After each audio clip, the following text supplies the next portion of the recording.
able to describe the different advanced hotkeys available to the Windows operating system.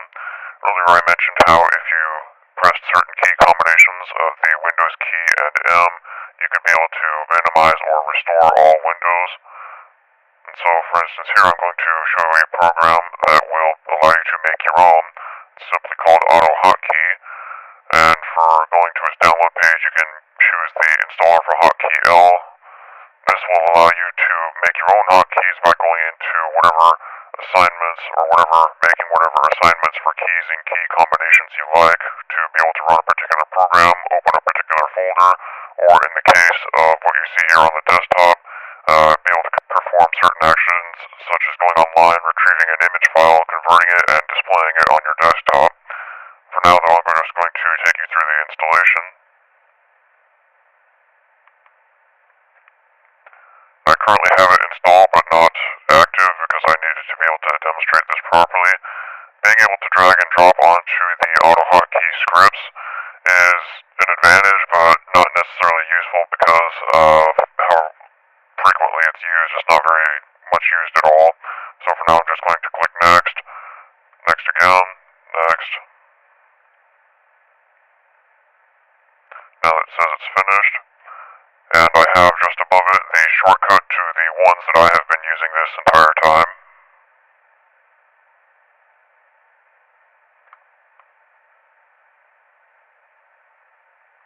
So now I've included a note to myself to press Windows key and the K key. Doing so will bring up a list of everything that I have currently had it programmed to do. If I press Windows and D, it will show me the screensaver. If I, for example, choose to press Windows and H, it will be able to toggle between files being shown and files being hidden.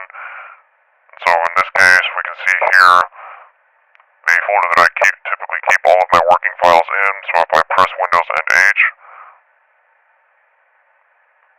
it will allow me to cycle between those shown and those hidden. This desktop.initiation file is what will allow me to have the staging area folder have a custom icon. For now I can just keep it hidden though. This world sunlight map is one that I had made by cobbling together bits of other people's code, not necessarily what they had in mind when they built it. What it does is that it allows me to choose a map size. I have currently narrowed it down to the one that I specifically tailor-made this one to narrow it down to my computer. If I choose preview and press start, the program will now run on its own in the background, independent of everything else, but will every 30 minutes go online to retrieve a static image that corresponds with this one. This one also does the same thing, but is actually a different program. So now this one will change my entire desktop background to be the world sunlight map. And there it is. This is currently the actual desktop image. It's not another program that's running in the background. That is now the background. And if I were to watch this periodically from day to day throughout the year, I would be able to notice that the curvature of the Earth, Sun, and shadow line would be able to change. As we approach the equinox points where the day and night are of the same length, these would actually approach vertical lines. And the other end of the year, the slope would be down and to the right instead of up and to the right. Other examples or other uses for the Autohotkey program, you can see here that I have the list of currently everything that you have available, or that I have available. The way that you would be able to make your own is that you would first include, say, a command, followed by 2 colons, and this will be able to allow you to make whatever commands you want. So for instance, the reason I can be able to run MS Paint by pressing Windows key and P is because this pound key corresponds with the Windows key, P just corresponds with the P on the keyboard, and when I tell it to run a program, it will run that particular program. In this case, I also have it set to run a second script afterward. At that point, it will exit the application and be able to return. The same thing applies for caret and shift. Actually, that's caret and alt. By pressing these together, it will allow me to bring up the Process Explorer. In case it is accidentally shut off from down here. Now I can minimize that. for the Windows calculator. There's also the advanced calculator that I'll be covering later, which is the Windows key and X and Alt. This one is a little bit better for the typical, it's a little bit better than the typical calculator because you can be able to use it as a graphing calculator. This is a free function that has been produced by Microsoft. There's also a number of other free things put out by Microsoft that I'll mention in other later videos. For now though, as far as using the Windows hotkeys, you can make anything of your own. I have also cobbled together bits of other people's scripts to be able to include such things as being able to capture your screen. This, you would actually need to use another program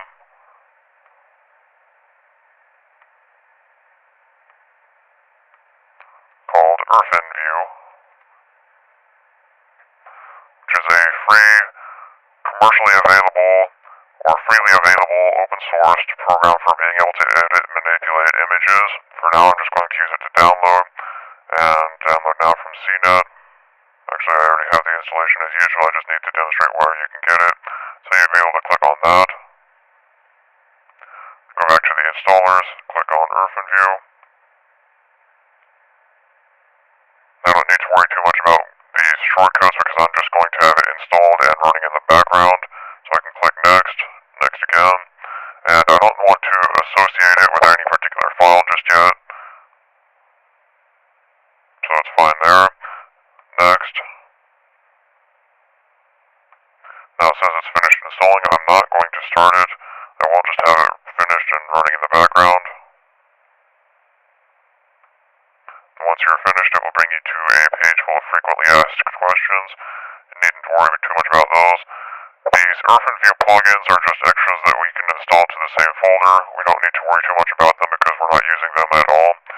And now if I go back to the code, you can see here that I have a number of lines of code that will allow me to capture different portions of the screen. What it is actually doing is it is getting the current size of the screen's desktop or the area of whichever I'm selecting, and it's sending that information to Irfanview to run in the background so that it will be able to convert it into an image file and save it to wherever I have specified, in this case to the staging area. So to demonstrate, I'm going to open the staging area. If I press the Windows key and P,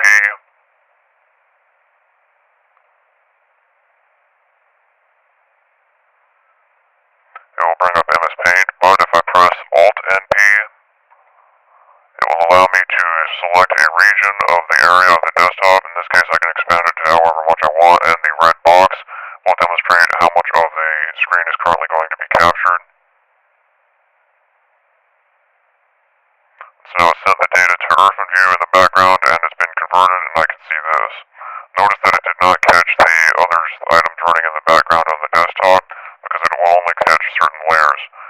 Actually Shift Windows and P. It would take a picture of the entire desktop. Notice again that it does not include the background items there. Now if I press Alt, Windows and P, it will take a picture of just that particular folder of whatever I'm looking at. Other functions within the Windows hotkeys or the auto hotkeys, I can be able to have it run any number of things as much as I like, or with the installation of other programs as we saw with Irfanview, I can be able to manipulate properties that are normally editable only in Windows. For instance, here is the master volume.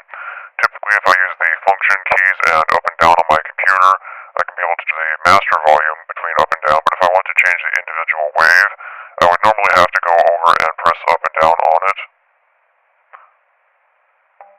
But thanks to the auto hotkey, if I use the Windows key and press up and down, I can do the same thing but to the wave portion, which makes it useful for if I want to be able to manipulate them both from within another program without having to open the master volume, although that's not so difficult because all I have to do that is press Windows and V. There are other examples of code, and the one for the screen capturing one I will be posting later within the video description so that you can be able to use these yourself should you happen to download and install the AutoHotkey program.